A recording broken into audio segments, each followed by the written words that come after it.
Hello दोस्तों, vision UPSC with Vinita में आपका स्वागत है। इंतज़ार की घड़ियाँ आप समाप्त हो गई हैं। जैसा कि आप लोग देख रहे हैं, घटना चक्र की आय दृष्टि आपके सामने है। जो उत्तर प्रदेश पीसीएस एग्ज़ाम्स के लिए एक रामबाण की तरह होती है और यह करंट अफेयर्स में एक अंतिम प्रहार के रूप में काम करती है। इसी के साथ आप यह भी जानते होंगे कि उत्तर प्रदेश में आने वाले लगभग 20 से 25 क्वेश्चंस जो करंट के होते हैं और उनमें से 17 से लेकर 20 क्वेश्चंस लगभग आपके इसी बुक से रहते हैं। इस बुक से करंट आपको बाहर नहीं जाने वाला होता है, इसीलिए लोगों को बेसब्री से इस बुक का इंतज़ार होता है जो आपके सामने उपस्थित है। सबसे पहले हमने प्रयास किया है कि जो उत्तर प्रदेश पीसीएस एग्ज़ाम्स के लिए यूपी स्पेशल एक बहुत महत्वपूर्ण भूमिका निभाता है, तो हमने अपना पहला लेक्चर जो है उत्तर प्रदेश विशेष पर बनाने का प्रयास किया है। आपको इसमें ये सुविधा और एक और साथ में होगी कि रिवीजन के तौर पे आपको दिक्कत नहीं होने वाली है, क्योंकि हमने ये नोट्स पॉइंट वाइज बनाए हैं इसमें साथ में। ठीक है, ज़्यादा बात ना करते हुए हम लोग शुरू करते हैं। तो आपका पहला टॉपिक है पूर्णतः बालिकाओं के लिए पहला सैनिक स्कूल। यह राजनाथ रक्षा मंत्री जो है आपके राजनाथ सिंह, उनके द्वारा उद्घाटन किया गया है। उत्तर प्रदेश के मथुरा जिले में स्थित वृंदावन क्षेत्र में यह स्कूल स्थापित किया गया है। स्कूल का नाम है संविद गुरुकुलम बालिका सैनिक स्कूल। संविद गुरुकुलम बालिका सैनिक स्कूल, और यह पूर्णतः बालिकाओं के लिए है। ये तो जाहिर सी बात है। सभी राज्यों और केंद्र शासित प्रदेशों में से खोला जाएगा। 100 सैनिक स्कूलों की स्थापना की पहल की जाएगी। इस पहल के तहत यह उत्तर प्रदेश में पहला स्कूल है, इस चीज़ को ध्यान रखिएगा। इसकी शुरुआत कहाँ से हुई थी सैनिक स्कूलों की? तो मुख्यमंत्री डॉक्टर संपूर्णानंद ने लखनऊ में देश का पहला सैनिक स्कूल प्रारंभ किया था। तो देश का पहला सैनिक स्कूल कहाँ प्रारंभ हुआ था? लखनऊ में। ध्यान रखिएगा आप लोग, सारे तथ्य बहुत इंपॉर्टेंट हैं। हम चलते हैं अगले टॉपिक पे। अगला टॉपिक है आपका प्रधानमंत्री की अयोध्या यात्रा। तो 30 दिसंबर 2023 को अयोध्या का दौरा किया प्रधानमंत्री जी ने। आसपास के क्षेत्रों के विकास के लिए लगभग 11,100 करोड़ रुपये दिया गया तथा अन्य क्षेत्रों के विकास के लिए लगभग 4600 करोड़ रुपये दिए गए। क्या योजनाओं का शुभारंभ किया गया? पुनर्विकसित अयोध्या धाम जंक्शन रेलवे स्टेशन का उद्घाटन किया गया। अयोध्या को पुनर्विकसित किया गया और उसको जंक्शन रेलवे स्टेशन उसका उद्घाटन भी साथ साथ में किया गया। साथ ही उन्होंने नई अमृत भारत ट्रेनों वंदे भारत ट्रेनों को भी हरी झंडी दिखाकर रवाना किया, जिनमें दरभंगा अयोध्या आनंद विहार टर्मिनल अमृत भारत एक्सप्रेसवे देश की पहली अमृत भारत ट्रेन भी शामिल है। देश की पहली अमृत भारत ट्रेन भी है। कौन सी? दरभंगा अयोध्या आनंद विहार टर्मिनल अमृत भारत एक्सप्रेस भी शामिल है। यह जो है यह देश की पहली अमृत भारत ट्रेन है। हम देखते हैं अगले टॉपिक को। अगला टॉपिक है आपका प्रधानमंत्री ने नवनिर्मित अयोध्या हवाई अड्डे का किया उद्घाटन। ठीक है, तो अयोध्या में एक हवाई अड्डा बनाया गया है, उसका उद्घाटन भी साथ में किया। इस हवाई अड्डे का नाम महर्षि वाल्मीकि अंतर्राष्ट्रीय हवाई अड्डा रखा गया है। तो ये बहुत इंपॉर्टेंट ध्यान रखिएगा कि अयोध्या में जो एयरपोर्ट है उसका नाम क्या है? महर्षि वाल्मीकि अंतर्राष्ट्रीय हवाई अड्डा। ये अंतर्राष्ट्रीय है, राष्ट्रीय नहीं है। ठीक है, नवनिर्मित श्री राम मंदिर तक पहुंच को बढ़ाने के लिए ध्यान रखिए कि इसके लिए जो मंदिर बनाया गया है वहां तक श्रद्धालुओं की पहुंच को बढ़ाने के लिए इसका उद्घाटन किया गया है। प्रधानमंत्री ने अयोध्या में 4 नवविकसित सड़कों यथा रामपथ, भक्तिपथ, धर्मपथ और श्री राम जन्मभूमि पथ का भी उद्घाटन किया है।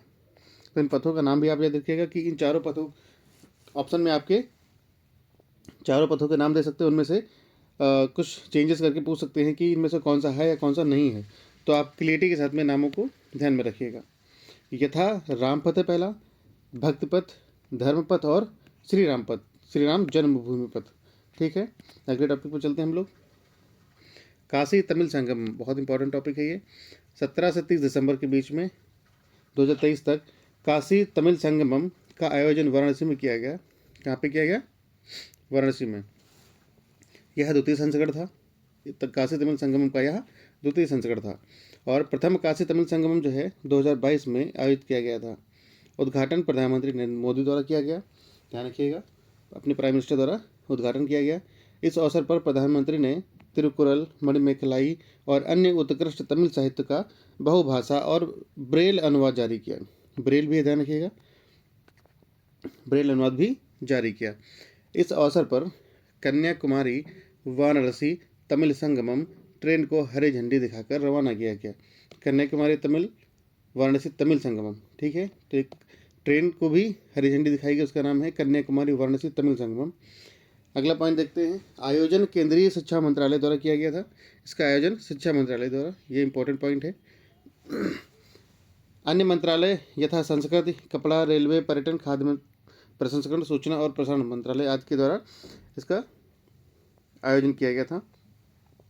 और इसकी कार्यान्वयन जो एजेंसी है वो आप लोग देख रहे हैं, जैसे यह है तमिलनाडु में, तमिलनाडु की जो IIT मद्रास है वो थी, तथा उत्तर प्रदेश में बनारस हिंदू विश्वविद्यालय, 2 लोग थे इसके आयोजन कार्यान्वयन एजेंसी, ठीक है। अगला आपका पॉइंट है सर्ववेद महामंदिर का उद्घाटन। तो सर्ववेद महामंदिर जो है इसका उद्घाटन किया गया है। यह उद्घाटन किया गया है 18 दिसंबर 2023 को। किया किसने है? प्रधानमंत्री नरेंद्र मोदी ने। उद्घाटन हुआ कहाँ है? बहुत बड़ी इंपॉर्टेंट बात ये भी रहती है कि ये वाराणसी में किया गया है, ठीक है। तो 3 फैक्ट्स बहुत इंपॉर्टेंट हैं, तो इनको याद जरूर रखिएगा। एक तो आपका उद्घाटन PM ने किया है, कहाँ किया गया है? वाराणसी में किया गया है। 7 मंजिला सर्ववेद महामंदिर की ऊंचाई लगभग 180 फीट है। संगमरमरी दीवार, ध्यान रखिएगा, दीवार कैसी है इसकी? संगमरमरी दीवार पर सर्ववेद के 4000 दोहे लिखे गए हैं। इसमें वेद, उपनिषद, रामायण, गीता और महाभारत आदि ग्रंथों के दिव्य संदेश भी इसमें चित्रों के जरिए उकेरे गए हैं।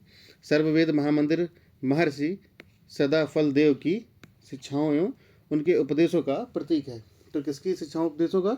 महर्षि सदाफल देव। विश्व का सबसे बड़ा ध्यान केंद्र, या जो है या विश्व का सबसे बड़ा ध्यान केंद्र कहा जा रहा है। इसमें लगभग 20,000 लोगों के बैठने की क्षमता है और 20,000 लोग एक साथ ध्यान लगा सकते हैं, ध्यान कर सकते हैं। सर्ववेद एक आध्यात्मिक ग्रंथ प्रणेता संत सदाफल देव के द्वारा इसका उद्घाटन किया गया था, शिक्षाओं को दिया गया था। लगभग जैसे हमने बताया था आपको 20,000 लोगों की एक साथ ध्यान करने की इसमें क्षमता है। और अगला पॉइंट देखते हैं, सर्ववेद एक आध्यात्मिक ग्रंथ है, आप ध्यान रखिएगा। और इस सर्ववेद के जो ग्रंथ है, इस ग्रंथ के प्रणेता कौन थे? संत सदाफल देव, ठीक है। अगला है lake queen cruise. Lake queen cruise, तो क्वीन क्रूज है 15 दिसंबर 2023 को मुख्यमंत्री ने गोरखपुर स्थित रामगढ़ताल, गोरखपुर में, जहाँ संसदीय क्षेत्र है ये आदित्य योगीनाथ का, गोरखपुर जो है, यहाँ पे एक रामगढ़ ताल है जिसमें लेक क्वीन क्रूज का लोकार्पण किया गया है। अत्याधुनिक सुविधाओं से युक्त यह क्रूज 2 मंजिला है। ध्यान रखिएगा, क्रूज कैसा है? 2 मंजिला है। ज्ञातव्य है कि उत्तर प्रदेश में इनलैंड वाटरवे अथॉरिटी अंतर्देशीय जल मार्ग प्राधिकरण के गठन के माध्यम से राप्ती, सरयू, यमुना तथा गंगा नदी में क्रूज सेवा को बढ़ावा दिया जा रहा है। तो ये इंपॉर्टेंट है। लेक का नाम रामगढ़ ताल, ठीक है। लेक क्वीन क्रूज, ठीक है। अगला पॉइंट है आपका 42वां रामायण मेला। ये कहाँ पे किया जा रहा है? 42वां रामायण मेला 14 से 19 दिसंबर 2023 को अयोध्या में शुभारंभ किया गया। इसका प्रतिवर्ष इस मेले का आयोजन किया जाता है, ध्यान रखिएगा, प्रतिवर्ष किया जाता है। शुरुआत इसकी हुई थी 1982 में, तत्कालीन मुख्यमंत्री श्रीपति मिश्र ने किया था इसका उद्घाटन। तो श्रीपति मिश्र ने इसका उद्घाटन किया था। और सबसे पहले कब हुआ था? 1982 में, ठीक है। प्रतिवर्ष किया जाता है, 14 से 19 दिसंबर के बीच में इसका आयोजन अयोध्या में किया गया, ध्यान रखिएगा। रामायण है तो जाहिर सी बात अयोध्या से लिंक कर सकते हैं आप। अगला है रामायण क्रूज सेवा। अभी देखा था हम लोगों ने क्वीन क्रूज सेवा, और ये है रामायण क्रूज सेवा। अध्यक्षता किसने की इसकी? केंद्रीय मंत्री डॉक्टर मनसुख मंडाविया ने, ठीक है। 1 दिसंबर 2023 को यह उत्तर प्रदेश के अयोध्या में सरयू नदी पर पहली लग्जरी क्रूज सेवा होगी, ठीक है। सरयू नदी पर जो यह पहली है, ध्यान रखिएगा। अगला टॉपिक है आपका उत्तर प्रदेश अंतर्देशीय जल मार्ग प्राधिकरण। नवंबर 2023 में उत्तर प्रदेश विधानसभा द्वारा विधेयक पारित किया गया। विधेयक क्या था? उत्तर प्रदेश अंतर्देशीय जल मार्ग प्राधिकरण 2023, ठीक है। इसका मेन उद्देश्य क्या है? उत्तर प्रदेश अंतर्देशीय जलमार्ग प्राधिकरण का गठन करना है, यानी कि अंतर्देशीय जलमार्ग को बढ़ावा देने के लिए और उसके साथ साथ में प्राधिकरण को गठन करने के लिए इसका यह विधेयक लाया गया है। इस विधेयक के अध्यक्ष के रूप में मुख्यमंत्री या तो परिवहन मंत्री को नामित करेंगे, ध्यान रखिएगा।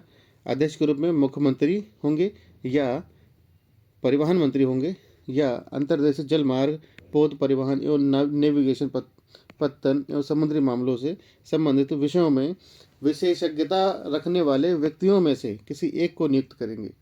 ठीक है, तो इसकी अध्यक्षता कौन करेगा? 3 लोग हो सकते हैं, 3 लोगों में से कोई भी हो सकता है, जैसे मुख्यमंत्री हो गए या फिर परिवहन मंत्री या अन्य में से जो विशेषज्ञता रखते हो विशेष। ज्ञातव्य है कि उत्तर प्रदेश में गंगा, यमुना एवं अन्य प्रमुख नदियों में कुल 11 राष्ट्रीय जलमार्ग स्थित हैं। कितने राष्ट्रीय जलमार्ग हैं? 11, ध्यान रखिएगा, ये इंपॉर्टेंट पॉइंट है। अगला टॉपिक है आपका पहला दूरसंचार उत्कृष्टता केंद्र। क्वेश्चन ये आ सकता है सीधे कि पहला दूरसंचार उत्कृष्टता केंद्र किस राज्य में या किस जिले में शुरू किया गया है? तो ये आपका है उत्तर प्रदेश के सहारनपुर में। इसकी सीमा उत्तराखंड से सटी हुई है। यह देश का पहला ऐसा केंद्र होगा जो उत्तर प्रदेश में खोला जा रहा है, उत्तर प्रदेश के सहारनपुर में। यह केंद्र सहारनपुर स्थित IIT रुड़की के परिसर में, IIT रुड़की के परिसर जो है, जो सहारनपुर में है, वहाँ पे इसका उद्घाटन किया जाएगा। यह केंद्र 5G को कृत्रिम बुद्धिमत्ता से संबद्ध करने के लिए भी शुरू किया गया है कि यहाँ पे कृत्रिम बुद्धिमत्ता से संबंध करेंगे 5G का, तथा 6G को लॉन्च करने पर शोध संचालित करेंगे। ठीक है, अगला टॉपिक है GI टैग के संदर्भ में उत्तर प्रदेश का दूसरा स्थान। तो ध्यान रखिएगा, हाल ही में उत्तर प्रदेश के 4 और नए उत्पादों को GI टैग प्रदान किया गया है। तो ये 4 उत्पाद कौन कौन से देख लेते हैं हम लोग। पहला है बागपत होम फर्निशिंग। बागपत जिला है, होम फर्निशिंग वहाँ पे उसके उत्पाद को मिला है। अमरोहा में ढोलक को मिला है। ठीक है, और कालपी का हस्त निर्मित कागज, कालपी जो है वहाँ पे हस्त निर्मित कागज जो है उसको मिला है। और बाराबंकी के जो हैंडलूम है, हाथ से बनी हुई चीज़ों को क्या मिला हुआ है? GI tag. अब हम लोग एक एक करके देखते हैं कि जैसे कि हम लोग को पता है, भूलना मत, ये बिल्कुल बहुत इंपॉर्टेंट पॉइंट है। ये तमिलनाडु जो है फर्स्ट नंबर पे GI टैग प्राप्त करने में, तथा उत्तर प्रदेश जैसे कि हम लोगों ने टैगलाइन में देखा सेकंड नंबर पे है। ठीक है, अब देखते हैं बागपत होम फर्निशिंग में जैसे चादरें हैं, गहें हैं, तौलिए हैं, तकिए हैं आदि, ये सारी चीज़ें इसके अंतर्गत आती हैं फर्निशिंग में। और अमरोहा के ढोलक में देखें तो अमरोहा ढोलकों एवं अन्य बीटिंग वाद्य यंत्रों के निर्माण के लिए प्रसिद्ध है। बीटिंग यानी कि बजाने वाले। इन यंत्रों के खोखले ब्लॉक्स के निर्माण के लिए आम, शीशम की लकड़ी का किया जाता है उपयोग। ठीक है, आम और शीशम की लकड़ी का उपयोग किया जाता है, जिन्हें बाद में पशुओं के चमड़े से मढ़ा जाता है। ठीक है, कालपी का हस्त निर्मित कागज। कालपी में जो कागज को मिला है GI टैग, तो वो हाथ से जो बनता है अपशिष्ट कागज एवं कपड़े से हस्त निर्मित कागज बनाना वहाँ की प्रमुख कला है। कपड़े से निर्मित होते हैं तथा बचे हुए कागजों से भी इनको बनाया जाता है। अगला है बाराबंकी हैंडलूम। तो हैंडलूम में क्या है? बाराबंकी जिले में हैंडलूम के जरिए कपड़ा बनाने के लिए यह विख्यात है। ठीक है, तो हम लोग देखते हैं कि कांगड़ा चाय को GI टैग मिला था। 2023 में यूरोपीय आयोग द्वारा भारत की अनूठी कांगड़ा चाय के लिए संरक्षित GI टैग प्रदान किया गया। 2023 में। उल्लेखनीय है कि मार्च 2023 में यूरोपीय आयोग द्वारा इस चाय के लिए संरक्षित भौगोलिक संकेतक प्रदान करने की अधिसूचना जारी की गई थी, जो 11 अप्रैल 2023 से प्रभावी है। कांगड़ा चाय हिमाचल प्रदेश को वर्ष 2005 में भारतीय GI टैग प्रदान किया गया था। तो कांगड़ा चाय को 2005 में GI टैग मिला था और इसे यूरोपीय आयोग द्वारा भी संरक्षित भौगोलिक संकेत 2023 में दिया गया है। इंपॉर्टेंट पॉइंट है, कांगड़ा चाय को 2005 में भारत ने GI टैग दिया था। ठीक है, अगला पॉइंट है आपका अयोध्या। तो उत्तर प्रदेश के इस जिले में राम की पैड़ी के विभिन्न घाटों पर दीपोत्सव, ठीक है, दीपोत्सव मनाया गया, जो 2023 के अवसर पर लगभग 22,23,000, 22 और 23 सीक्वेंस में है, 22 लाख हैं, 23,000 हैं, दीप प्रज्वलित कर Guinness book of world record में एक नया कीर्तिमान स्थापित किया गया। ठीक है, तो एक कीर्तिमान स्थापित किया गया है कहाँ पे? Guinness book of world record में। कितने दीपक जला के? लगभग 22,23,000। 22 और 23 राइमिंग में आ रहा है, सीधे सीधे सीक्वेंस में है, तो ध्यान रखिएगा। और राम की पौड़ी पे यह किया गया है। 11 नवंबर 2023 इस जिले में भारतीय मंदिर वास्तुकला संग्रहालय की स्थापना की जाएगी। किस जिले में? अयोध्या में। किसकी स्थापना की जाएगी? भारतीय मंदिर वास्तुकला संग्रहालय की स्थापना की जाएगी। अयोध्या शोध संस्थान वर्ष 1986 में स्थापित किया गया था, जो को विस्तार देते हुए अंतर्राष्ट्रीय अयोध्या रामायण एवं वैदिक शोध संस्थान के रूप में विकसित करने का निर्णय लिया गया है। ठीक है। मंत्रिमंडल द्वारा उत्तर प्रदेश श्री अयोध्या जी तीर्थ विकास परिषद के गठन का प्रस्ताव भी पारित किया गया है। उत्तर प्रदेश श्री अयोध्या जी तीर्थ विकास परिषद के गठन का भी प्रस्ताव भी पारित किया गया है। तो ये अयोध्या की रहे कुछ मुख्य विशेष बातें। अब हम देखते हैं मथुरा के बारे में। मथुरा को बोला गया है सौम्या मथुरा। 1 नवंबर 2023 को सौम्या मथुरा में ने पूर्वोत्तर रेलवे के महाप्रबंधक के रूप में पदभार ग्रहण किया है। सौम्या माथुर ने पूर्वोत्तर रेलवे के महाप्रबंधक के रूप में पदभार ग्रहण किया है। वे पूर्वोत्तर रेलवे नॉर्थ ईस्ट रेलवे की पहली महिला प्रबंधक हैं। ठीक है, ये महिला हैं और महिला महाप्रबंधक हैं ये। तो नॉर्थ ईस्टर्न रेलवे की पहली महिला महाप्रबंधक हैं। उल्लेखनीय है कि पूर्वोत्तर रेलवे जोन का मुख्यालय गोरखपुर में स्थित है। ठीक है, पूर्वोत्तर रेलवे जोन का मुख्यालय कहाँ पे है? गोरखपुर में है। अगला पॉइंट है आपका प्रदेश में जनजातीय संग्रहालय। तो प्रदेश में जनजातीय संग्रहालय की अगर हम बात करें तो 31 अक्टूबर 2023 को प्रदेश सरकार द्वारा प्रदत्त स्वीकृति के अनुसार उत्तर प्रदेश के मिर्जापुर में, जहाँ पर सबसे ज़्यादा जनजातीय क्षेत्र हैं, सोनभद्र और महाराजगंज 3 जिलों में सबसे ज़्यादा जनजातियाँ पाई जाती हैं। जिले में जनजातीय संग्रहालय यानी कि ट्राइबल म्यूजियम की स्थापना की जाएगी। मिर्जापुर के अतरैला, पांडे ग्राम, सोनभद्र के ग्राम मारकुंडी और महाराजगंज के कुंसेरवा ग्राम में यह संग्रहालय स्थापित किया जाएगा। जो बहुत इंपॉर्टेंट है। 3 जिलों में मोटा मोटा आपका क्या स्थापित किया जाएगा? जनजातीय संग्रहालय। 3 नए राज्य विश्वविद्यालय। कितने? 3 नए राज्य विश्वविद्यालय बनाए गए हैं। तो 31 अक्टूबर 2023 को उत्तर प्रदेश सरकार ने उत्तर प्रदेश राज्य विश्वविद्यालय अधिनियम 1973 में संशोधन किए। किस अधिनियम में संशोधन किया गया? ये था 1973 में। क्वेश्चन ये भी बन सकता है कि अभी जो हाल ही में संशोधन किया गया 2023 में, इसने किस विश्वविद्यालय अधिनियम को संशोधित किया है? तो यह था 1973 को। प्रस्तावित संशोधन के माध्यम से राज्य में 3 नए विश्वविद्यालयों की स्थापना की जाएगी। तो 3 नए विश्वविद्यालय कहाँ कहाँ पर स्थापित किए जाएंगे? पहला होगा गोंडा में, दूसरा होगा मिर्जापुर में, तीसरा होगा मुरादाबाद में। 2 जो है वो नाम माँ से हैं, तो इस तरीके से याद करिएगा। 1 गा से है, 2 माँ से। ठीक है। गोंडा में माँ पाट्यश्री देवी राज्य विश्वविद्यालय और मिर्जापुर में माँ विंध्यवासिनी है। दोनों माँ के नाम से हैं। तो ये भी याद रखिएगा कि इसके अंदर कुछ और होता है तो आप मत लगाइएगा। माँ पाट्यश्री देवी, माँ विंध्यवासिनी राज्य विश्वविद्यालय और मुरादाबाद में उत्तर प्रदेश राज्य विश्वविद्यालय स्थापित किया जाएगा। तीनों के नाम याद रख लीजिएगा, बहुत इंपॉर्टेंट होंगे। इसके अतिरिक्त उत्तर प्रदेश निजी विश्वविद्यालय अधिनियम 2019 में संशोधन किए जाने के को भी स्वीकृति प्रदान की गई है।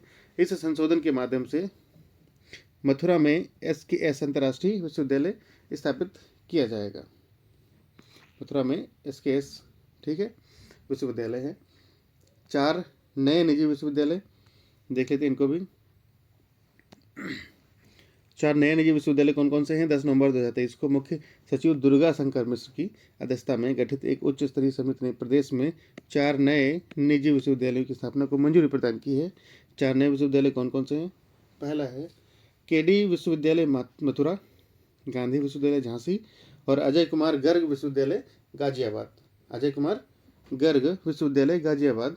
और चौथा आपका है चंडीगढ़ विश्वविद्यालय उन्नाव। ध्यान रखिएगा, चंडीगढ़ विश्वविद्यालय जो है चंडीगढ़ में नहीं है। ये क्वेश्चन भी बन सकता है कि चंडीगढ़ विश्वविद्यालय की स्थापना कहाँ की गई है, किस जिले में की गई है? तो यह है उन्नाव में। अगला टॉपिक है आपका लखनऊ। उत्तर प्रदेश के मुख्यमंत्री योगी आदित्यनाथ द्वारा राज्य के इस राजधानी शहर में नौसेना सौर संग्रहालय निर्माण कार्य परियोजना का भूमि पूजन और शिलान्यास किया गया है। कब किया गया? 21 अक्टूबर 2023 को। तो ध्यान रखिएगा कि क्वेश्चन आ सकता है नौसेना सौर संग्रहालय निर्माण बात चली नौसेना की।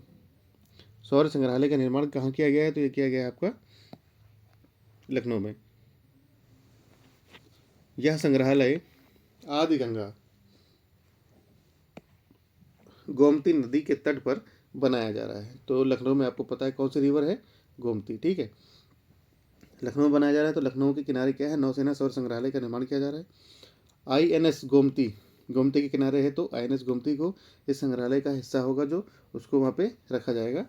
और केंद्रीय मंत्री गिरिराज सिंह द्वारा उत्तर प्रदेश के इस राजधानी शहर में अमृत महोत्सव के तहत 50,000 ग्राम पंचायतों में डिजिटल में लेन देन को बढ़ावा देने हेतु समर्थ अभियान की भी शुरुआत की गई है या की गई है 25 मई को, तो ध्यान रखिएगा। अगला टॉपिक था ये समर्थ अभियान की शुरुआत किसने की थी? यह था केंद्रीय मंत्री गिरिराज सिंह द्वारा। 50,000 ग्रामों में डिजिटल लेन देन को बढ़ावा देने के लिए समर्थ अभियान की शुरुआत की गई। तो ध्यान रखिएगा, समर्थ अभियान किसके लिए है? डिजिटली को बढ़ावा देने के लिए, पंचायतों में डिजिटल लेन देन को बढ़ावा के लिए। अगला आपका टॉपिक है गोरखपुर। तो गोरखपुर जो है, मुख्यमंत्री योगी आदित्यनाथ द्वारा इस जिले में प्रस्तावित पशु चिकित्सा विज्ञान महाविश्वविद्यालय, क्या नाम है इसका? पशु चिकित्सा विज्ञान महाविद्यालय के निर्माण के संबंध में विस्तृत परियोजना रिपोर्ट का अवलोकन 18 अक्टूबर 2023 को जारी किया गया। यह पशु चिकित्सा विज्ञान महाविद्यालय मथुरा के पंडित दीनदयाल उपाध्याय पशु चिकित्सा विज्ञान विश्वविद्यालय एवं गौ अनुसंधान संस्थान से संबंध होगा। क्या होगा? संबद्ध होगा। यह महाविश्वविद्यालय पूर्वी उत्तर प्रदेश, पश्चिमी बिहार और पड़ोसी देश नेपाल के पशुपालकों के लिए सर्वथा उपयोगी होगा। अगला टॉपिक कौशाम्बी। तो भगवान बुद्ध की 51 फीट ऊंची प्रतिमा स्थापित की जा रही है। कहाँ पे की जा रही है? कौशाम्बी में की जा रही है। ठीक है। अगला टॉपिक है आपका मिशन महिला सारथी। तो सारथी होता है कुछ चीज़ ले जाने के लिए। ठीक है।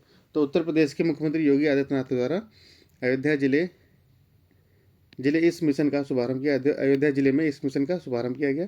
कब किया गया? ये 22 अक्टूबर को। ठीक है। मुख्यमंत्री ने 51 साधारण BS6 बसों को हरी झंडी दिखाकर रवाना किया।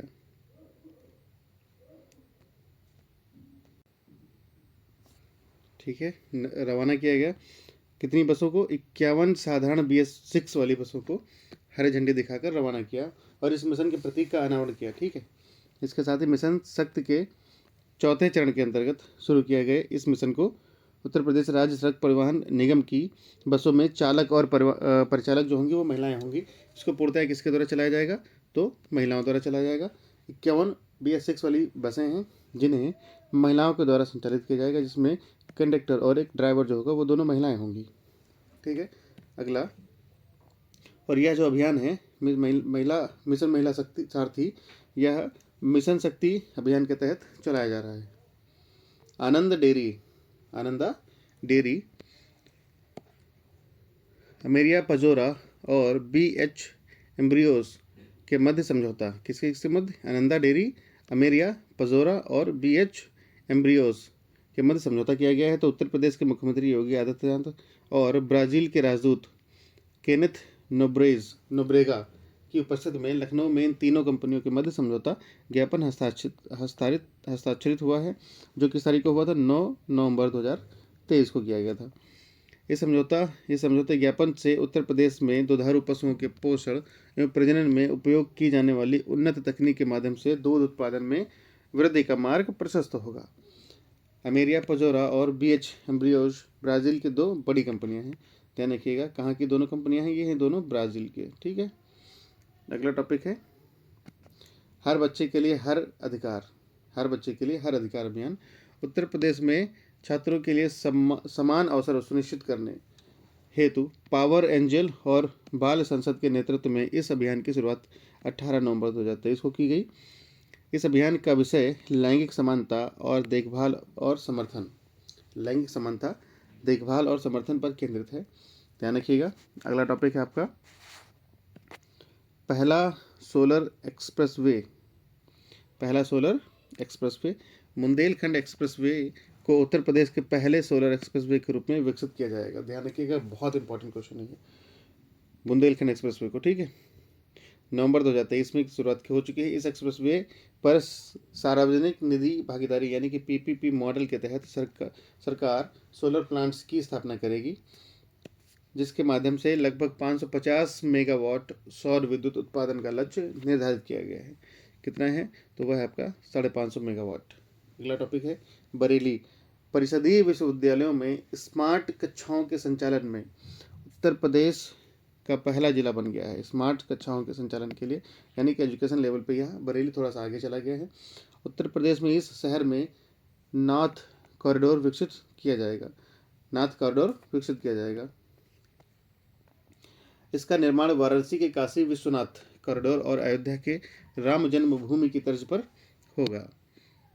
यह कॉरिडोर अलखनाथ मंदिर, मणिनाथ, तपेश्वरनाथ और धोपेश्वरनाथ, पशुपतिनाथ और वनखंडीनाथ मंदिरों को जोड़कर बनाया जाएगा। इसीलिए यहाँ पे नाथ कॉरिडोर विकसित किया जाएगा। तो ध्यान रखिएगा, ये इंपॉर्टेंट है, नॉर्थ कॉरिडोर। ठीक है, अगला टॉपिक है हमारा उन्नाव। उन्नाव उत्तर प्रदेश के इस जिले में मुख्यमंत्री योगी आदित्यनाथ द्वारा महान स्वतंत्रता संग्राम सेनानी राजा राव राम बख्श सिंह की अश्वारोही प्रतिमा का अनावरण किया है। अश्वारोही प्रतिमा का अनावरण किया है। तो कहाँ पे किया गया है? राजा राव राम बख्श सिंह की प्रतिमा का अनावरण कहाँ किया गया है? या उन्नाव में किया गया है, जो एक महान स्वतंत्रता संग्राम सेनानी थे। ठीक है, ध्यान रखिएगा। ये कब किया गया है अनावरण? 9 अक्टूबर 2023 को। हमारा अगला टॉपिक होगा भदोही। मुख्यमंत्री योगी आदित्यनाथ द्वारा उत्तर प्रदेश के इस कालीन शहर में 4 दिवसीय 45वें अंतर्राष्ट्रीय कालीन मेला का शुभारंभ किया गया, जो 9 अक्टूबर 2023 को शुरू किया गया था। यह कॉर्पोरेट एक्सपो मार्ट, कालीन निर्यात संवर्धन परिषद CEPC एवं भदोही जिला प्रशासन द्वारा 8 से 11 अक्टूबर 2023 के मध्य आयोजित किया गया है। तो ध्यान रखिएगा, 4 दिवसीय है ये। 45वां अंतर्राष्ट्रीय कालीन मेला का शुभारंभ किया गया है। ठीक है, अगला टॉपिक है हमारा गाजियाबाद। उत्तर प्रदेश के इस शहर में स्थित हिंडन वायुसेना स्टेशन में अपनी तरह की पहली ड्रोन प्रदर्शनी सह प्रदर्शन भारत ड्रोन शक्ति 2023 आयोजित की गई है, जो 25 से 26 सितंबर 2023 तक चलेगी। इसका आयोजन भारतीय वायुसेना और ड्रोन फेडरेशन ऑफ इंडिया द्वारा संयुक्त रूप से किया गया है। ठीक है, इस प्रदर्शनी के उद्घाटन के बाद पहले C295 MW परिवहन विमान को भारतीय वायुसेना में औपचारिक रूप से शामिल किया गया था। कौन सा? C295 MW परिवहन विमान। यह विमान HS-748 एवरो विमान की जगह लेगा। केंद्रीय मंत्री डॉक्टर मनसुख मंडाविया द्वारा उत्तर प्रदेश में स्थित इस शहर में भारतीय खाद्य सुरक्षा और मानक प्राधिकरण फसाई के लिए राष्ट्रीय प्राधिकरण केंद्र का उद्घाटन भी किया जाएगा। अगला पॉइंट है वाराणसी। वाराणसी नरेंद्र मोदी द्वारा अपने इस संसदीय निर्वाचन क्षेत्र में लगभग 1115 करोड़ रुपए की लागत से बने 16 अटल आवासीय विद्यालयों का लोकार्पण किया गया है। कितने? 1115 करोड़ रुपए से की लागत वाले 16 अटल आवासीय विद्यालयों का लोकार्पण किया गया है, जो कब किया गया था? 23 सितंबर को। ठीक है, प्रधानमंत्री ने गंजारी राजा तालाब में लगभग 450 करोड़ रुपए की लागत से 30 एकड़ से अधिक क्षेत्र में बनने वाले अंतर्राष्ट्रीय क्रिकेट स्टेडियम का शिलान्यास भी किया। और साथ ही 30,000 दर्शकों की क्षमता वाला यह अंतर्राष्ट्रीय क्रिकेट स्टेडियम देश का पहला स्टेडियम होगा जिसके भवन व डिजाइनों में भगवान शिव और काशी की नगरी की झलक देखने को मिलती है। उत्तर प्रदेश स्थित इस शहर में तेलुगु भाषी लोगों का प्रसिद्ध पुष्कराल उत्सव आयोजित किया गया, जो 22 अप्रैल से लेकर 3 मई तक किया जाएगा। इस उत्सव को गंगा पुष्करम के नाम से भी जाना जाता है, जो भारत की 12 पवित्र नदियों को पूजा करने में हेतु समर्पित है। कितनी नदियों को? 12 पवित्र नदियों को। अगला टॉपिक हमारा वंदन योजना। उत्तर प्रदेश मंत्रिमंडल द्वारा प्रदेश में सांस्कृतिक, पौराणिक, धार्मिक और ऐतिहासिक महत्व के स्थलों पर अवस्थापना तथा अन्य सुविधाओं के विकास हेतु वर्तमान वित्तीय वर्ष 2023-24 में प्रारंभ की जा रही इस योजना हेतु विस्तृत दिशा निर्देश निर्गत किए जाने से संबंधित प्रस्ताव अनुमोदित किए गए हैं, जो कब किए गए हैं? 10 अक्टूबर 2023 को किए गए हैं। तो योजना कौन सी है? वंदन योजना है। ठीक है, जो सांस्कृतिक, पौराणिक और धार्मिक तथा ऐतिहासिक महत्व के स्थलों को आगे बढ़ावा देने के लिए और उन्हें सुविधाजनक बनाने के लिए शुरू की गई है। अगला टॉपिक है विजयपुर औरैया फूलपुर पाइपलाइन परियोजना। तो पूरा नाम क्या है? विजयपुर औरैया फूलपुर पाइपलाइन परियोजना। प्रधानमंत्री नरेंद्र मोदी द्वारा इस परियोजना का लोकार्पण 5 अक्टूबर 2023 को किया गया है। इस परियोजना के तहत 352 किलोमीटर लंबी पाइपलाइन का निर्माण 1750 करोड़ रुपए से अधिक की लागत से किया जा रहा है। तो कितने किलोमीटर लंबी है? 352। ठीक है, ध्यान रखिएगा, 1750 करोड़ रुपये लगे हैं इसमें। इसका लोकार्पण प्रधानमंत्री मोदी ने किया है। अगला टॉपिक है रोबोटिक प्रोसेस ऑटोमेशन लैब। यानी कि आरपीए लैब। इलेक्ट्रॉनिक एवं सूचना प्रौद्योगिकी मंत्रालय के सचिव एस कृष्णन द्वारा नाइलिट गोरखपुर में इस लैब का उद्घाटन किया गया है 16 अक्टूबर 2023 को। इस लैब का निर्माण इलेक्ट्रॉनिक और सूचना प्रौद्योगिकी मंत्रालय द्वारा वित्त पोषित फ्यूचर स्किल प्राइम परियोजना के अंतर्गत किया गया है। यह इस परियोजना के अंतर्गत उत्तर प्रदेश में अपनी तरह की पहली लैब प्रयोगशाला है। ध्यान रखिएगा। अगला टॉपिक है अत्याधुनिक क्वांटम प्रौद्योगिकी समर्थित हरित हाइड्रोजन उत्पाद। क्वांटम प्रौद्योगिकी समर्थित हरित हाइड्रोजन उत्पादन जो है कहाँ शुरू किया गया है? वाराणसी विश्वविद्यालय में इसका उद्घाटन 11 अक्टूबर 2023 को किया गया है। यह प्रौद्योगिकी बनारस हिंदू विश्वविद्यालय की ग्रीन केपलरेट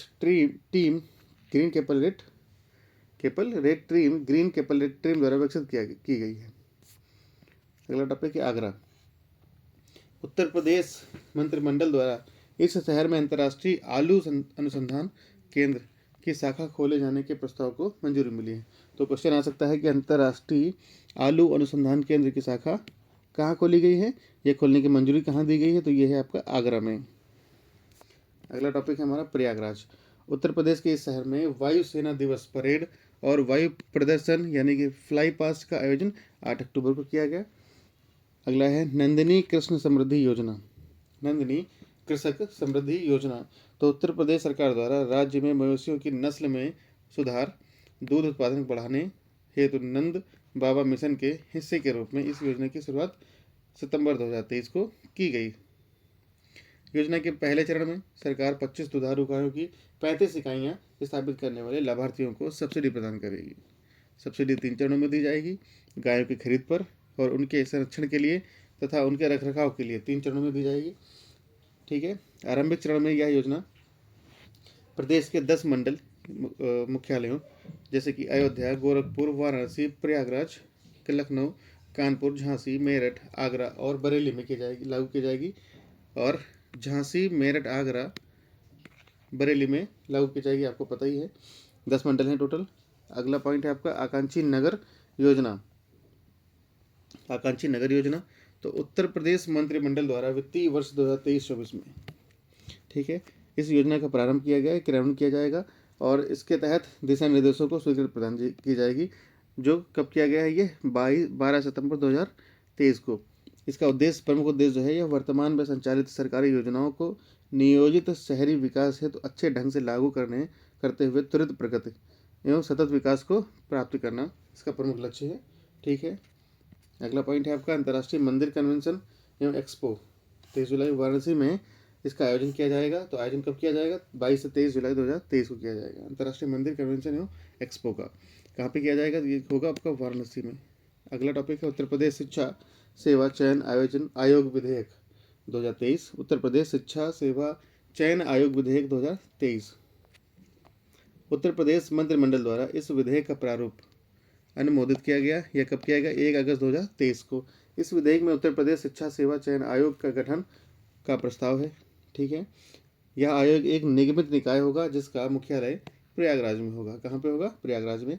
यह आयोग उच्च शिक्षा विभाग, माध्यमिक शिक्षा विभाग, बेसिक शिक्षा विभाग और अल्पसंख्यक कल्याण एवं वक्फ विभाग, व्यावसायिक शिक्षा विभाग तथा श्रम विभाग के शिक्षकों के चयन का कार्य नियमित त्वरित पारदर्शी एवं समय से करेगा। पारदर्शी रूप से समय से करेगा। गांडीव 5 क्या है? पुलिस मुख्यालय लखनऊ में यह संयुक्त अभ्यास आयोजन किया गया है। यह एक अभ्यास है। ठीक है। तो 14 सितंबर 2023 को शुरू किया गया था। इसका आयोजन राष्ट्रीय सुरक्षा गार्ड NSG और उत्तर प्रदेश पुलिस द्वारा आतंकी घटनाओं से सफलतापूर्वक निपटने हेतु किया गया था। तो क्वेश्चन अगर आ जाए कि गांडीव 5 क्या है, तो गांडीव 5 क्या है? एक संयुक्त अभ्यास है। इसके बीच में NSG और साथ में उत्तर प्रदेश पुलिस, इन दोनों के बीच में किया गया है। अगला आपका है व्यापारी कल्याण दिवस। तो 29 जून को यह दिवस मनाया जाता है। किसके द्वारा? उत्तर प्रदेश सरकार के द्वारा। ठीक है। यह दिवस कब मनाया जाता है? 29 जून को मनाया जाता है और 29 जून को इसकी मनाने की घोषणा की गई थी। ठीक है। अगला टॉपिक है हमारा नोएडा उत्तर प्रदेश के मुख्यमंत्री योगी आदित्यनाथ द्वारा भारत के पहले वैदिक थीम वाले पार्क वेद वन पार्क का इस शहर में उद्घाटन किया गया है। तो किस शहर में किया गया है? वेद वन पार्क का नोएडा में। तो ध्यान रखिएगा, क्वेश्चन ऐसे आ सकता है कि वेद वन पार्क का उद्घाटन कहाँ किया गया है, किस जिले में किया गया है? तो ध्यान रखिएगा, नोएडा है इसका उत्तर। गोपाल दास नीरज स्मृति सम्मान अगला टॉपिक है आपका, गोपाल दास नीरज स्मृति सम्मान। ठीक है, तो उत्तर प्रदेश भाषा संस्थान द्वारा 5 कवियों को प्रदान किए जाने की घोषणा की गई है। कितने कवियों को? 5 कवियों को पुरस्कार के लिए चयनित कवि एवं उनकी रचनाएं। पहला है आपका पंकज प्रसून, इनकी कविता है तब गीतों के साथ निभाया, तब गीतों ने साथ निभाया। ठीक है, डॉक्टर प्रभांशु कुमार, इन्होंने लिखा है डॉक्टर प्रभांशु की कलम से काव्य संग्रह। तीसरा है निशा सिंह नवल, मैं निशा हूँ, निशा सिंह नवल ने लिखा है मैं निशा हूँ। और कृष्ण कुमार कनक ने लिखा है उलझाता छविजाल तुम्हारा, उलझाता छविजाल तुम्हारा। पांचवा है, पांचों जो हैं उनको है वेद मित्र शुक्ला, इन्होंने लिखा है एक समंदर गहरा भीतर, एक समंदर गहरा भीतर। ठीक है, तो ये हो गया आपके 5 कवि जिनको गोपाल दास नीरज स्मृति सम्मान प्रदान किया गया है। अगला टॉपिक है ओबरा डी तापी परियोजना। ओबरा डी तापी परियोजना, यह 2 × 800 मेगावाट यानी कि 1600 मेगावाट की इस परियोजना की स्थापना की गई है, उत्तर प्रदेश सरकार द्वारा की गई है। परियोजना लागत लगभग 17,985.27 करोड़ रुपए का प्रस्ताव स्वीकृत किया गया है। इस परियोजना की स्थापना एनटीपीसी और उत्तर प्रदेश राज्य विद्युत उत्पादन निगम लिमिटेड के 50-50% अंशधारता के संयुक्त उद्यम के साथ की गई है। यह उद्यम मेजा ऊर्जा निगम प्राइवेट लिमिटेड द्वारा की जाएगी। इसका जो संयुक्त उद्यम जो है यह मेजा उद्यम निगम प्राइवेट लिमिटेड द्वारा की जाएगी। मेजा उद्यम निगम प्राइवेट लिमिटेड द्वारा इस परियोजनाओं के 70% अंश का वित्त पोषण वित्तीय संस्थानों से ऋण प्राप्त कर और शेष 30% अंश का वित्त पोषण एनटीपीसी और राज्य सरकार द्वारा 50-50% के अनुपात में किया जाएगा। तो 70% किसका है इसमें? यह है मेजा ऊर्जा निगम प्राइवेट लिमिटेड। ठीक है, तो प्राइवेट लिमिटेड है, ध्यान रखिएगा। और जो 30% है यह 50%, इसका 30% का भी 50-50% जो है वित्त पोषित किया जाएगा एनटीपीसी और राज्य सरकार के द्वारा। अगला टॉपिक है पहला UP international trade show. India exposition mart limited greater Noida के सहयोग से उत्तर प्रदेश सरकार द्वारा India expo centre and mart साथ में ग्रेटर नोएडा उत्तर प्रदेश में आयोजित किया हुआ है। इस ट्रेड शो का मुख्य उद्देश्य राज्य में निर्मित उत्पादों और सेवाओं को प्रदर्शित करना था।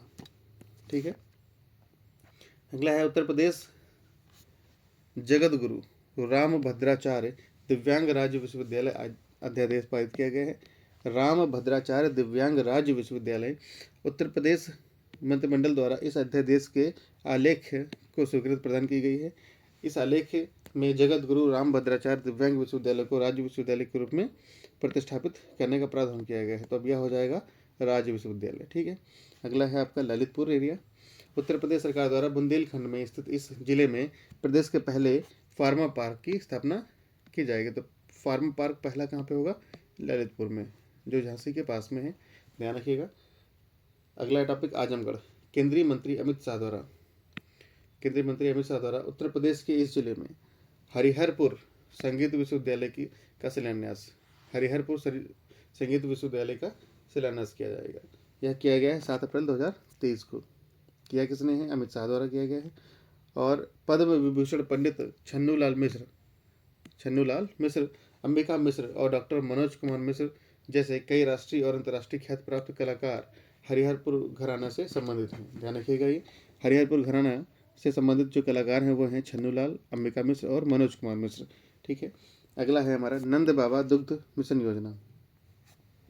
नंद बाबा दुग्ध मिशन योजना उत्तर प्रदेश सरकार द्वारा दुग्ध उत्पादों को डेयरी सहित सहकारी समितियों के माध्यम से गाँवों में उचित मूल्य पर अपना दूध बेचने की सुविधा प्रदान करने हेतु इस योजना की शुरुआत की है। तो दुग्ध मिशन जो है ये किसके लिए है? गायों का दूध बढ़ाने के लिए नहीं है, गायों को सुनिश्चित करने के लिए नहीं है, यह है दूध बेचने की सुविधा प्रदान करने के लिए है, जिससे लोगों को उचित मूल्य प्रदान किया जा सके गाँव में। ठीक है, इसकी शुरुआत की गई थी 6 जून 2023 को। और इसका उद्देश्य, प्रमुख उद्देश्य यही है दुग्ध विकास और दुग्ध उत्पादन क्षेत्र में अग्रणी राज्य बनाना है किसको? उत्तर प्रदेश को। ठीक है, अगला है उत्तर प्रदेश मातृभूमि योजना। उत्तर प्रदेश के मुख्यमंत्री योगी आदित्यनाथ द्वारा इंदिरा गांधी प्रतिष्ठान लखनऊ में इस योजना का शुभारंभ किया गया है। कहाँ पे किया गया है? लखनऊ में। प्रारंभ में यह योजना ग्राम सभा में लागू की गई है, बाद में इसे शहरी क्षेत्र में लागू किया जाएगा। तो ध्यान रखिएगा, बाद में इसे शहरों में लागू किया गया, अभी प्रारंभ में कहाँ है? ग्राम सभा में।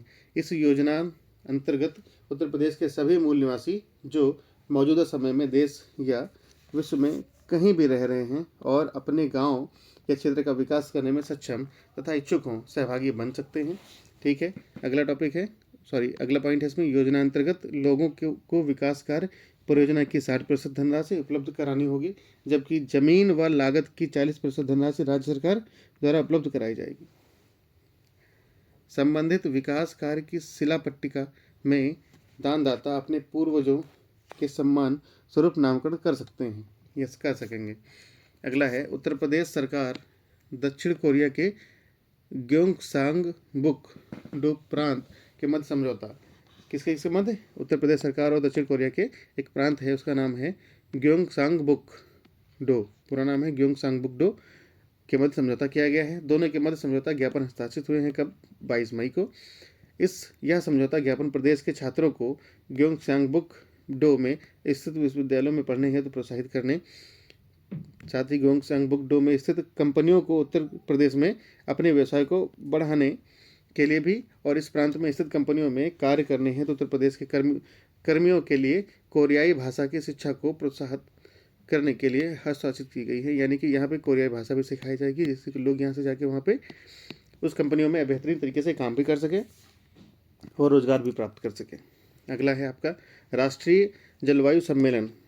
राष्ट्रीय जलवायु सम्मेलन 10 अप्रैल 2023 को दो दिवसीय राष्ट्रीय जलवायु सम्मेलन 2023 का आयोजन कहाँ किया गया है? क्वेश्चन ये बन सकता है कि कहाँ किया गया है, तो लखनऊ में किया गया है। ठीक है, अगला टॉपिक है स्कूल चलो अभियान 2023। स्कूल चलो अभियान 2023 कब शुरू किया हुआ था? ये 2017 में शुरू हुआ था ये, और 1 अप्रैल 2023 को मुख्यमंत्री ने स्कूल चलो अभियान 2023 तथा विशेष रोग संचारी नियंत्रण अभियान का शुभारंभ किया है। दोनों का एक साथ में किया है, स्कूल चलो अभियान का और विशेष रोग संचारी नियंत्रण अभियान का भी किया गया। इसके साथ ही NCERT द्वारा विकसित स्कूल रेडीनेस कैलेंडर तथा शिक्षक मैनुअल का विमोचन किया है। दोनों का किया गया है, किसने किया है? NCERT द्वारा स्कूल रेडीनेस कैलेंडर और साथ साथ में शिक्षक मैनुअल का विमोचन किया है। इसके अतिरिक्त मुख्यमंत्री ने मिशन शक्ति के अंतर्गत बालिकाओं को आत्मरक्षा के गुण सिखाने हेतु रानी लक्ष्मीबाई आत्मरक्षा प्रशिक्षण कार्यक्रम का शुभारंभ किया है। ठीक है, रानी लक्ष्मीबाई आत्मरक्षा प्रशिक्षण कार्यक्रम का शुभारंभ किया है। आत्मरक्षा प्रशिक्षण मॉड्यूल का भी विमोचन किया गया है। इसका जो प्रमुख उद्देश्य है वो उत्तर प्रदेश बेसिक शिक्षा परिषद के अधीन संचालित कक्षा 1 से लेकर 8 तक के विद्यालयों में छात्र छात्राओं के अधिकाधिक नामांकन को प्रोत्साहित किया जाना है। अगला है रेशम कृषि मेला 2023। 30 मार्च को किया मुख्यमंत्री द्वारा गोरखपुर में इस मेले का शुभारंभ किया गया है। गोरखपुर मंडल में 60 टन रेशम उत्पादन होता है। कितना होता है गोरखपुर में? 60 टन, जिसे बढ़ाकर 600 टन करने का लक्ष्य बनाया गया है। 600 टन करने का लक्ष्य रखा गया है। और उत्तर प्रदेश में 3 प्रकार के रेशम का उत्पादन होता है। एक है आपका सहतूती जो गोरखपुर में होता है, एरी जो कानपुर में होता है, और टसर जो सोनभद्र के क्षेत्र में होता है, उत्पादन होता है इसका। ठीक है, अगला टॉपिक है आपका one world TB summit. One world TB summit तो 24 मार्च 2023 को प्रधानमंत्री नरेंद्र मोदी ने वाराणसी में वन वर्ल्ड टीबी समिट का उद्घाटन किया। कहाँ पे किया गया? वाराणसी में। यह आयोजन विश्व क्षय रोग दिवस के अवसर पर किया गया है। तो क्षय रोग दिवस कब होता है? 24 मार्च को। ध्यान रखिएगा, 24 मार्च को क्या होता है? क्षय रोग दिवस। ठीक है, 24 मार्च को क्या होता है? क्षय रोग दिवस होता है। विश्व क्षय रोग दिवस 2023 का विषय, हाँ हम क्षय रोग समाप्त कर सकते हैं। बहुत सिंपल है, हाँ हम क्षय रोग समाप्त कर सकते हैं। Yes we can end TB.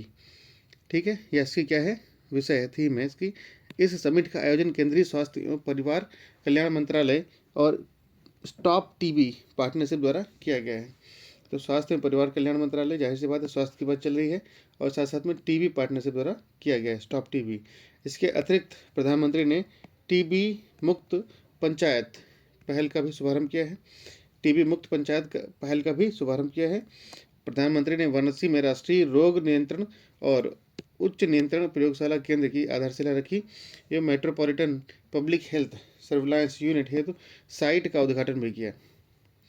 Khelo India university games 2023, अगला टॉपिक हमारा खेलो इंडिया यूनिवर्सिटी गेम्स 2023 25 मई से लेकर 3 जून 2023 के मध्य खेलो इंडिया यूनिवर्सिटी गेम्स 2023 का तीसरा संस्करण का आयोजन किया गया है। यह आयोजन उत्तर प्रदेश में किया गया।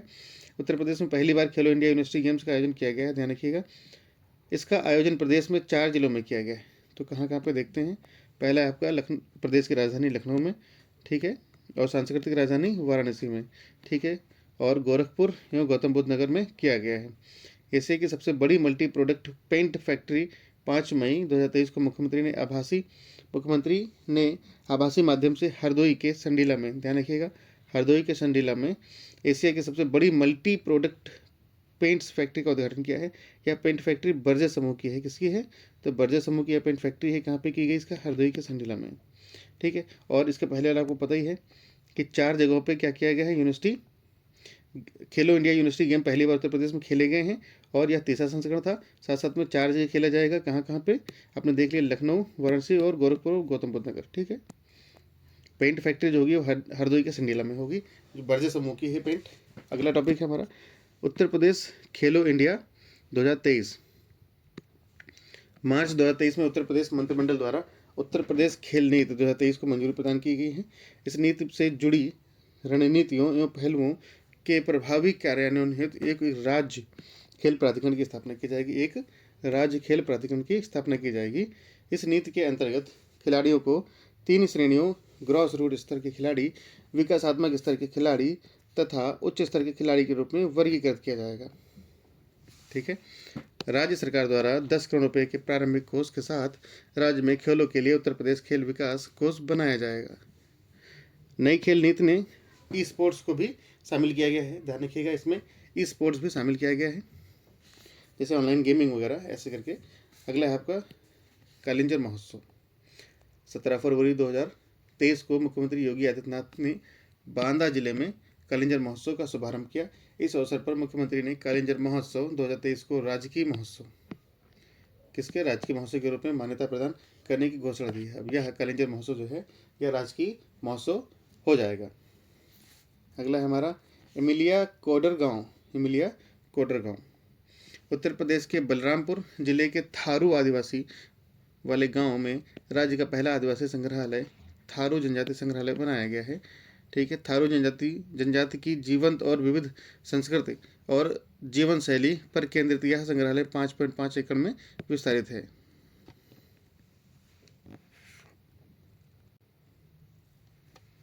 उत्तर प्रदेश खाद्य प्रसंस्करण उद्योग नीति 2023 आ गई है।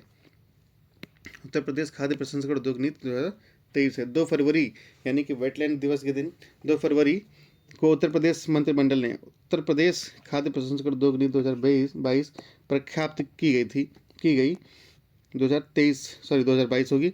यह नीति अधिसूचित होने की तिथि से आगामी 5 वर्ष या नई नीति आने तक संपूर्ण प्रदेश में प्रभावी होगी। इस नीति का उद्देश्य प्रदेश में कृषि उपज के प्रसंस्करण में बढ़ोतरी करना और अन्य राज्यों और देशों में प्रसंस्कृत खाद्य पदार्थों के निर्यात को प्रोत्साहित करना है। इस नीति के तहत खाद्य प्रसंस्करण उद्योग की स्थापना के संबंध में संयंत्र, मशीनरी और तकनीकी सिविल कार्य पर किए गए व्यय का 35% पूंजीगत अनुदान अधिकतम लगभग कितना होना चाहिए? 5 करोड़ रुपये दिया जाएगा। अगला देखते हैं, सबसे लंबे समय तक मुख्यमंत्री रहने का रिकॉर्ड। फरवरी 2023 में मुख्यमंत्री योगी आदित्यनाथ के नाम उत्तर प्रदेश के सबसे लंबे समय तक मुख्यमंत्री रहने का रिकॉर्ड दर्ज किया गया है, ठीक है। और अगला है, योगी से पूर्व भारतीय राष्ट्रीय कांग्रेस के शासन में डॉक्टर संपूर्णानंद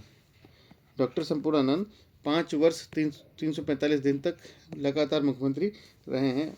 लेकिन उत्तर प्रदेश के जो वर्तमान में है योगी आदित्यनाथ, ये लगातार रहने वाले सबसे लंबे समय तक के मुख्यमंत्री बन गए हैं। श्रेयस हरीश।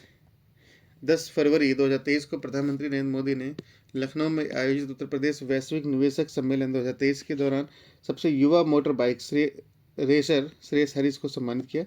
सबसे युवा मोटर बाइकर, ठीक है। बंगलुरु निवासी हरीश विश्व रेस में क्वालिफाई करने वाले पहले भारतीय हैं। विश्व रेस में क्वालिफाई करने वाले पहले भारतीय हैं, ध्यान रखिएगा। कहाँ के रहने वाले ये? बेंगलुरु के निवासी हैं। और अगला टॉपिक है हमारा कैलाश श्रीनको AK-203 असॉल्ट राइफल। ये ध्यान रखिएगा, ये अमेठी में है शायद। ये असॉल्ट राइफल जो है ये अमेठी स्थित कोरबा आयुध, ठीक है, 2023 में स्थापित किया गया था। ये अमेठी स्थित कोरबा आयुध फैक्ट्री में कैलाश को AK-203 असॉल्ट राइफलों का उत्पादन प्रारंभ हुआ है। भारत रूस संयुक्त उपक्रम के तहत Indo Russian rifle private limited company द्वारा इसका उत्पादन किया जा रहा है, ठीक है। ध्यातव्य है कि अमेठी के मुंशीगंज में असॉल्ट राइफल की यूनिट का शिलान्यास प्रधानमंत्री नरेंद्र मोदी ने 3 मार्च 2019 को किया था। ध्यान रखिएगा, कब शुरू किया गया था ये? 3 मार्च 2019 को, ठीक है। अगला है हमारा गणतंत्र दिवस 2023 में उत्तर प्रदेश की झांकी। 30 जनवरी 2023 को रक्षा मंत्रालय द्वारा गणतंत्र दिवस 2023 की सर्वश्रेष्ठ झांकी एवं सर्वश्रेष्ठ मार्चिंग टुकड़ी के परिणाम घोषित किए गए हैं। तो कौन करता है? रक्षा मंत्रालय इसके परिणाम घोषित करता है। इस परिणाम में उत्तर प्रदेश के अयोध्या दीपोत्सव विषय पर आधारित झांकी को 3रा स्थान प्राप्त हुआ है। और गणतंत्र दिवस परेड 2022 में उत्तर प्रदेश की एक जिला एक उत्पाद और काशी विश्वनाथ धाम विषय पर आधारित झांकी को प्रथम स्थान प्रदान किया गया है। तो प्रथम स्थान किसे मिला है? यह मिला है काशी विश्वनाथ धाम को, ठीक है। और 3रा स्थान मिला है हमारे अयोध्या को, ठीक। अगला हमारा है टॉपिक पद्म पुरस्कार 2023 में उत्तर प्रदेश पद्म पुरस्कार की बात करें अगर तो पद्म विभूषण मुलायम सिंह यादव को मिला है, जो मरणोपरांत मिला है। यानी कि पद्म पुरस्कार जो होते हैं ये मरणोपरांत भी मिल सकते हैं। और पद्म श्री राधाचरण गुप्ता जो साहित्य के क्षेत्र में और शिक्षा के क्षेत्र में इनको दिया गया है। दिलशाद हुसैन इनको कला के क्षेत्र में मिला है। अरविंद कुमार विज्ञान एवं इंजीनियरिंग के क्षेत्र में इनको मिला है। उमा शंकर पांडे ये हैं सामाजिक कार्य के क्षेत्र में। और मनोरंजन साहू को भी चिकित्सा के क्षेत्र में मिला है। और ऋत्विक सन्याल को कला के क्षेत्र में। और विश्वनाथ प्रसाद तिवारी को साहित्य और शिक्षा के क्षेत्र में इनको दिया गया है। इनको याद कर लीजिएगा, ये मैचिंग के रूप में आपके सामने आ सकते हैं एग्जाम में। उत्तर प्रदेश मिलेट्स कदन्न पुनरुद्धार कार्यक्रम। उत्तर प्रदेश मिलेट्स कदन्न पुनरुद्धार कार्यक्रम है। 28 जनवरी 2023 को उत्तर प्रदेश मंत्रिमंडल ने प्रदेश में मिलेट्स यानी कि ज्वार बाजरा, कोदो, सांवा, रागी, महुआ, मडुआ आदि की खेती के प्रसंस्करण एवं उद्योग को बढ़ावा देने हेतु राज्य सरकार द्वारा उत्तर प्रदेश मिलेट्स यानी कदन्न पुनरुद्धार कार्यक्रम के संचालन के प्रस्ताव को मंजूरी प्रदान की है, ठीक है। इस नवीन योजना को वर्ष 2023 यानी कि 1 जनवरी 2023 से वर्ष 2027 तक संचालित किया जाना प्रस्तावित है। इस कार्यक्रम के क्रियान्वयन हेतु 5 वर्ष की अवधि में अनुमानित आंकलित व्यय लगभग 186 करोड़ रुपये होगा। यह कार्यक्रम प्रदेश के सभी 75 जिलों में क्रियान्वित किया जाएगा। और आपको पता है कि जो मिलेट्स हैं इन्हें श्री अन्न भी कहा जाता है।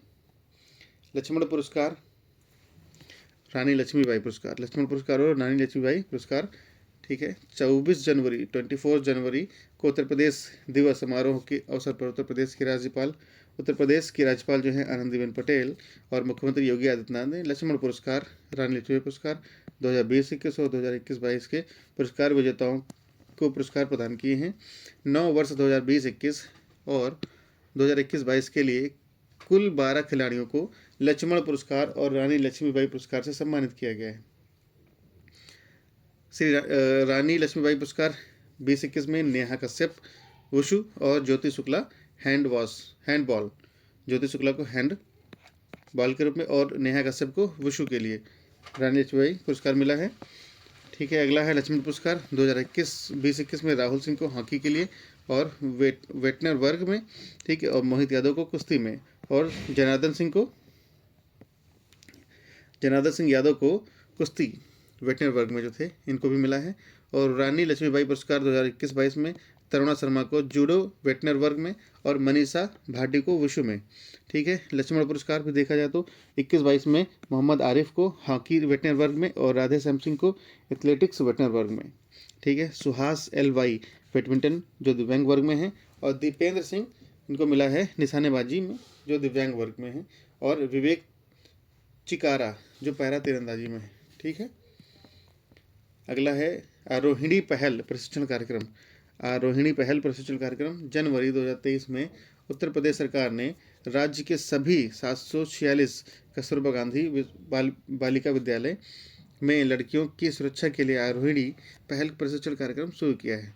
ध्यान रखिएगा, राज्य में कितने हैं कस्तूरबा गांधी बालिका विद्यालय? ये हैं आपके 746। ठीक है, इस अभियान का उद्देश्य लड़कियों को अपने अधिकारों के लिए आवाज़ उठाने में सक्षम बनाना है। ठीक है, अपने अधिकारों के लिए आवाज़ उठाने में सक्षम बनाना है। आरोहिणी कार्यक्रम 3 चरणों में लागू। कितने चरणों में? 3 चरणों में। पहले चरण में शिक्षकों को प्रशिक्षण दिया जाएगा, ठीक है, और प्रशिक्षण प्राप्त करने के पश्चात प्रत्येक कस्तूरबा गांधी स्कूल के 2 शिक्षक छात्राओं को शिक्षित करेंगे। तीसरे चरण में सामुदायिक स्तर पर अभियान होगा। ठीक है, तो पहले में शिक्षकों को प्रशिक्षण, दूसरे में शिक्षक जो हैं वो शिक्षक छात्राओं को शिक्षण देंगे, और तीसरे चरण में सामुदायिक स्तर पर यह अभियान संचालित किया जाएगा। ठीक है, अगला हमारा पॉइंट है छठा उत्तर प्रदेश दिवस समारोह। उत्तर प्रदेश दिवस समारोह छठा है ये 24 जनवरी 2023 को राज्यपाल आनंदीबेन पटेल और मुख्यमंत्री योगी आदित्यनाथ ने उत्तर प्रदेश राज्य के 74वें स्थापना दिवस पर छठे उत्तर प्रदेश दिवस समारोह का लखनऊ में शुभारंभ किया गया। यह कहाँ किया गया? लखनऊ में किया गया। और उत्तर प्रदेश दिवस 2023 का मुख्य विषय है निवेश और रोजगार। थीम बहुत ही अच्छी है, और ध्यान रखिएगा ये क्वेश्चन भी आ सकता है कि इसकी थीम क्या थी उत्तर प्रदेश छठे दिवस की। तो ये थी आपकी निवेश और रोजगार। पहली बार उत्तर प्रदेश दिवस का आयोजन वर्ष 2018 में किया गया था। उत्तर प्रदेश का गठन जो है वह 24 जनवरी 1950 को तत्कालीन यूनाइटेड प्रोविंस का नाम बदलकर उत्तर प्रदेश किया गया था। कब किया गया था? 24 जनवरी 1950 को, संविधान लागू होने के जस्ट 2 दिन पहले। ठीक है, अगला टॉपिक है हमारा digital India awards 2022 platinum. Digital India award 2022 platinum 7 जनवरी 2023 को मुख्यमंत्री योगी आदित्यनाथ को भूतत्व एवं खनिज कर्म विभाग की सचिव डॉक्टर रोशन जैकब ने डिजिटल इंडिया अवार्ड्स के तहत प्रदेश के माइन मित्र पोर्टल को प्रदान किया गया प्लेटिनम अवार्ड सौंपा गया। ठीक है, माइन मित्र पोर्टल को प्रदान किया गया प्लेटिनम अवार्ड सौंपा गया। माइन मित्र पोर्टल को design initiative for ease of doing business के अंतर्गत प्लेटिनम अवार्ड प्रदान किया गया है। ठीक है, एक जिला, अगला टॉपिक हमारा एक जिला एक खेल, जो हमारा लास्ट टॉपिक है। इसमें हम लोग देखेंगे कि दिसंबर 2022 में उत्तर प्रदेश में खेल को बढ़ावा देने हेतु कब वक्त किया गया? दिसंबर 2022 में खेल को बढ़ावा देने हेतु एक जिला एक उत्पाद यानी कि ODOS योजना शुरू की गई है। ODOS योजना में शामिल करने हैं तो 10 जिले के खेलों में बदलाव किया गया है। तो 10 जिले जो हैं उनमें खेल में क्या बदलाव किया गया है और 10 जिले कौन कौन से हैं हम लोग देख लेते हैं। ये 10 जिले आपके हैं मथुरा में क्या किया गया है? मथुरा को जूडो के स्थान पर कुश्ती कर दी गई है। और बलिया, अम्बेडकर नगर, कानपुर देहात और फतेहपुर 4 जगह में बैडमिंटन के स्थान पर एथलेटिक्स कर दी गई है। ठीक है, और श्रावस्ती में क्या है? बैडमिंटन के स्थान पर कबड्डी कर दी गई है। झांसी, गोंडा और लखीमपुर खीरी में बैडमिंटन के स्थान पर अब हॉकी कर दी गई है, ध्यान रखिएगा। और बहराइच में बैडमिंटन के स्थान पर फुटबॉल कर दिया गया है। ठीक है, ये 10 ऐसे हैं जिनमें बदलाव किया गया। तो हमें ये देखना जरूरी है कि आखिर कितने जगहों में क्या क्या गेम चल रहे थे। तो उनमें योजना के अंतर्गत ODOS योजना के में शामिल जिलेवार खेल ये थे कि जो कुश्ती को लेके कितने थे? वाराणसी, गोरखपुर, चंदौली, बागपत, आजमगढ़ और देवरिया व महाराजगंज। और एथलेटिक्स को लेके सबसे ज़्यादा किसमें है? एथलेटिक्स में है मैनपुरी, फिरोजाबाद, जौनपुर, भदोही, संभल, सीतापुर, कासगंज, उन्नाव, अयोध्या, कौशाम्बी, एटा, अमेठी, रामगढ़, सिद्धार्थनगर, संत कबीर नगर, चित्रकूट, बस्ती, हमीरपुर, हापुड़, मेरठ, गाजीपुर, शामली, बलिया और मुजफ्फरनगर, ये आपके एथलेटिक्स में। और हम हॉकी की बात करें तो प्रतापगढ़, मऊ, बरेली, लखनऊ, रायबरेली, हरदोई, फर्रुखाबाद, मुरादाबाद, बलरामपुर, इटावा और गाजियाबाद। ठीक है, ये ध्यान रखिएगा, ये हैं हॉकी के। और हम अगला देखते हैं तो ये हैं टेबल टेनिस के। टेबल टेनिस में आगरा, कानपुर दो ही हैं। ठीक है, बैडमिंटन में अलीगढ़ और गौतम बुद्ध नगर हैं। और भारोत्तोलक में मिर्ज़ापुर और बिजनौर हैं। बॉक्सिंग में बुलंदशहर और कुशीनगर हैं। ठीक है, तीरंदाजी में सोनभद्र और ललितपुर हैं। फुटबॉल में हाथरस, फुटबॉल खेला जाता है पैरों से लेकिन है इसमें हाथ में। ठीक है, हाथरस में। तैराकी पीलीभीत हैं। ठीक है, शूटिंग क्या है? शूटिंग बांदा में है। और कबड्डी कन्नौज। ठीक है, लॉन टेनिस प्रयागराज। ये हमारे उत्तर प्रदेश विशेष से लेकर करंट जो है आपका ई दृष्टि में शामिल किया गया था। उन सभी को हमने लगभग 25 मिनट में 60 मिनट में यानी कि 1 घंटे में कवर करने का प्रयास किया है और हम पूरी कोशिश करते रहेंगे और आपके लिए नेक्स्ट वीडियो जल्द ही लेके आएंगे। आप लोग देखना ना भूलें। यह आपके उत्तर प्रदेश पीसीएस के लिए तथा आरओ और एआरओ एग्ज़ाम्स के लिए बहुत ही इंपॉर्टेंट घटनाचक्र हो सकता है और इसमें लगभग जो आपके 20 से 25 क्वेश्चंस आते हैं उनमें से आपको उत्तर प्रदेश में से आपको 2 से 3 क्वेश्चन करंट के मिल ही जाएंगे और वो क्वेश्चंस इनमें से ही होंगे, इससे बाहर होने के चांसेस बहुत कम ही रहते हैं। ठीक है, थैंक यू फॉर वॉचिंग।